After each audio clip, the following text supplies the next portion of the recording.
अभी रिसेंट में 24 तारीख की जो एक दुर्घटना कहूँगा मैं उसकी जो हुई है, जिसमें कुछ हेल्थ सेक्टर से एसोसिएटेड एक डॉक्टर थे और अन्य संचालक, जो 3 लोगों का नाम आ रहा था, जिसमें से एक की डेथ, जो विकास है उनकी डेथ सामने आएगी, वो एक्सपायर हो गई। तो उसमें जो एक गाड़ी इन्वॉल्व थी फॉर्च्यूनर वाइट कलर की, जो हमें फुटेज से पता लगा, तो उस संबंध में 134 नंबर जो FIR रजिस्टर हुई थी सिटी स्पीड हो रही है, जो डिसीज़ है उनके पिताजी ने अपनी जो कंप्लेंट का वर्जन था उसके हिसाब से हमने वो FIR दर्ज की, क्योंकि मामला सेंसिटिव नज़र से देखा जा रहा था सोसाइटी में, क्योंकि उसमें डॉक्टर की इन्वॉल्वमेंट थी, जो विक्टिम साइड में था वो डॉक्टर के फ्रेंड्स थे, और कहीं ना कहीं वो हॉस्पिटल्स के संचालक के रूप में निकल के आ रहे थे। तो ऐसा लग रहा था कि कोई बड़ा गिरोह इसमें शामिल ना हो। तो वो सब देखते हुए, वो सेंसिटिविटी को ध्यान में रखते हुए हमने इसमें कई सारी टीम्स बनाई। 5 टीम्स को उसी रात को हमने इसमें लगा दी। अभी के साथ यहाँ बैठे हैं उस एरिया के SO हैं, तो वो खुद मौके पे गए उसमें, और इस आरोपी मेन जो इसमें मुख्य आरोपी जो बाद में निकला है, हालांकि FIR में जो परिवारगण ने जो नाम दिए हैं उनकी इन्वेस्टिगेशन उस संबंध में मतलब जारी है कि उनका कितना रोल है, लेकिन जो मेन आरोपी जिसने ये धारदार हथियार से वार किया इन तीनों लोगों पे, तो उसको ढूंढा, क्योंकि उसका कोई चेहरा हमें नहीं मिल पा रहा था, कोई गाड़ी का नंबर भी नहीं मिल पा रहा था। तो हमारी टीम से बड़ी मेहनत करके टेक्निकल एविडेंसेस की, तो CCTV फुटेज जो कि इजली नहीं अवेलेबल हो पा रही थी, रात का टाइम था, तो उसके बेस पे इसकी आइडेंटिफिकेशन की गई। तो पता ये लगा कि जिस गाड़ी में ये सवार था उसमें 2 पर्सन्स थे, एक खुद और एक फीमेल मेंबर भी इसमें सामने आती है। तो फिर हम इसमें पूरा इसकी ट्रेसिंग जो है की गई। इसके हम जो भी एसोसिएट फैमिली मेम्बर्स की बात करें तो उन पे हमने कोई उनको टच नहीं किया ताकि ये डिस्टर्बेंस ना हो। हमने प्लानिंग के जरिए इसको ट्रैक करने की कोशिश की, और जब इसको ट्रैक हम कर रहे थे तो उस टाइम हमारी टीम के ऊपर जो फायरिंग हुई, तो जो आगे कार्रवाई में इसको भी इंजरी आई बैक में।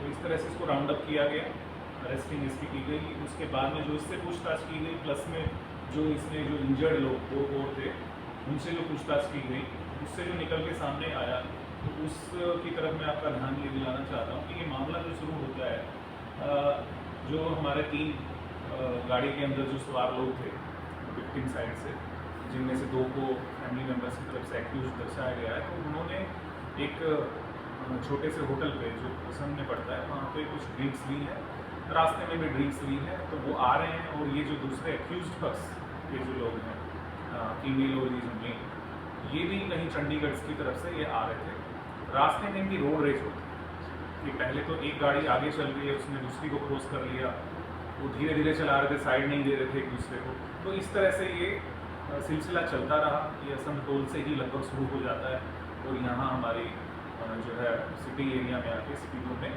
वहाँ तक ये चलता है। तो लास्ट में आगे होता ये है कि जो फॉर्च्यूनर गाड़ी है उसको ओवरटेक कर लेती है क्रेटा, जिसमें जो डिसीज था वो सवार था, और जब वो ओवरटेक करती है तो पीछे से ये गाड़ी भी उससे टच होता है। उसके बाद वो तीनों लोग उतर के आते हैं गाड़ी से 1 बाय 1 करके, और इस तरह से वो रोड रेज जो है तब्दील हो जाता है एक हीनस क्राइम के इंसिडेंट के रूप।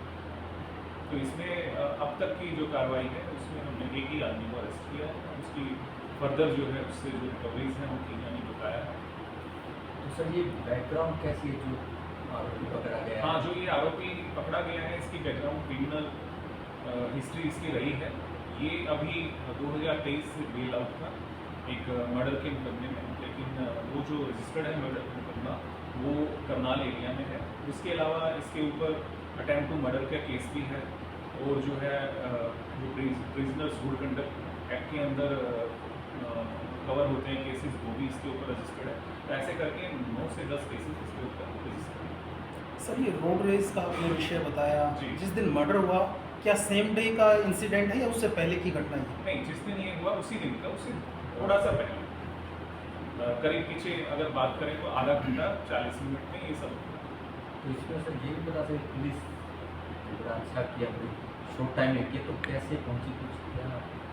इसमें जो अगर बात करें कि पुलिस तक इंफॉर्मेशन कैसे आई, तो जो डिसीज के साथ में जो अनिल और जो एक और यशपाल शर्मा नाम से जो लोग थे, तो अनिल की तरफ से कॉल पुलिस को डायरेक्ट किया गया है जब वो इनको हॉस्पिटल ले जा रहे हैं। तो 112 पे कोई इसमें कॉल नहीं है। तो जैसे ही कॉल आता है तो हमारे जो SHO सिटी सवीडो एंड वो और DSP साहब जो है मौके पे पहुँचते हैं, लेकिन वहाँ उन्होंने देखा कि वहाँ पे कोई नहीं है। तो फिर तुरंत उनको पता लगता है वो गैलेक्सी हॉस्पिटल सोनीपत पानीपत में है, वो वहाँ पर चले गए। तो फिर जो है मौके पे हमारी बाकी सारी टीम्स वो मौके की जो सीन ऑफ क्राइम को प्रिजर्व करने की चीज़ें होती हैं वो करती हैं और इस तरह से आगे इन्वेस्टिगेशन रंजिशन कोई मामला है? नहीं, बिल्कुल भी नहीं। इसमें अभी तक की इन्वेस्टिगेशन में ऐसे रंजिश कोई ऐसी चीज़ हमें नहीं मिल पा रही है, लेकिन क्योंकि कुछ क्वेश्चंस अभी भी हमारे पास हैं जिनको हमें उसको आंसर का निकालना है, तो उसमें थोड़ा सा समय हमें लगेगा ताकि एक अच्छे से इसमें हम कन्विक्शन की तरफ केस को ले जा सकें। अभी जो 2 आरोपी हैं जिनको बताया जाता है उनकी तलाश में टीम बिल्कुल उनकी तलाश में है। आप जैसे मैंने बताया कि परिवार की तरफ से जो 2 नाम से जो आरोपी दर्शाए गए हैं वो इनके साथ ही थे। बेसिकली जो डिसीज्ड है उन्हीं के साथ वो वहाँ पे जो भी अपना कोई स्नैक्स लेने, कोई ड्रिंक करने के लिए एज यूजुअल वो लोग मिल के गए थे। तो उस एंगल को हम जो है डीपली इन्वेस्टिगेट करने जा रहे हैं, क्योंकि अभी ये उस हालत में भी नहीं है, थोड़ा इनको भी चोटें लगी हुई हैं। सर, जो रोगी क्या आरोपी के कब्जे से कुछ बरामद हुआ है घटनास्थल से? नहीं, घटनास्थल से हमने कुछ चीज़ें ली हैं, जैसे कपड़े, जो ब्लड स्टेन क्लोथ्स थे वो लिए हैं। उसके अलावा जो वेपन अभी तक हम नहीं रिकवर कर पाए हैं, वो वेपन जो उसने यूज़ किया है शार्प